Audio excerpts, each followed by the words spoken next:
नमस्कार. आपण दासबोध नित्यपाठ बघत आहोत. आज 12वी ओळ. तुवा भोगिल्या पुनरावृत्ती, ऐसी माय बापे किती, स्त्री कन्या पुत्र होती लक्षानं लक्ष. म्हणजे असं की आपण आजपर्यंत 84 लक्ष योनीतून जाऊन मग आपल्याला मानवी जन्म मिळाला असं समर्थ रामदास म्हणतात. मग त्यानुसार आपण मुंगी होतो तेव्हा आपल्याला आईबाबा होते.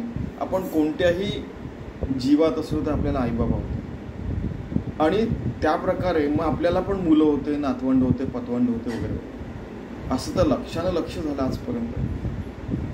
मग हे जे जीवनाचे त्रिविध ताप आपण भोगतो आहोत ते तुम्हाला सतत भोगत राहायचं आहे का? पुन्हा 84 लक्ष योनीतनं तुम्हाला जायचं आहे का?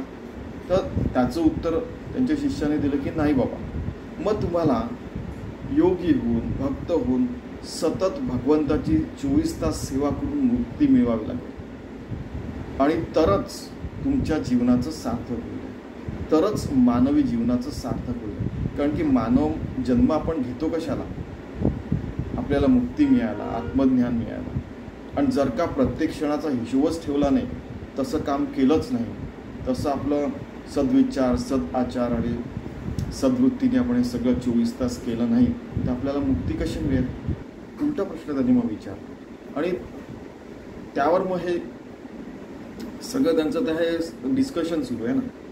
तर त्यात हे बाहेर निघालं की अरे बाबा, आजपर्यंत तू हजारो जन्म घेतले, लाखो जन्म घेतले, लाखो आईबाप झाले, त्याच्यात लाखो मुलं झाले, तुम्हाला नातवंड पतवंड झाले. आता तर याच्यातनं मुक्त हो.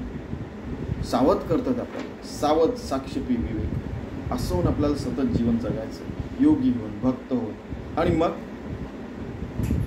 आपण नित्यमुक्त राहू शकतो. तर असं आपण सावध साक्षेपी विवेकी होऊन सतत 24 तास योगी होऊन भक्त परमार्थिक जीवन जगायचं, एक अत्युच्च सुंदर लाईफ जगायचा प्रयत्न करू.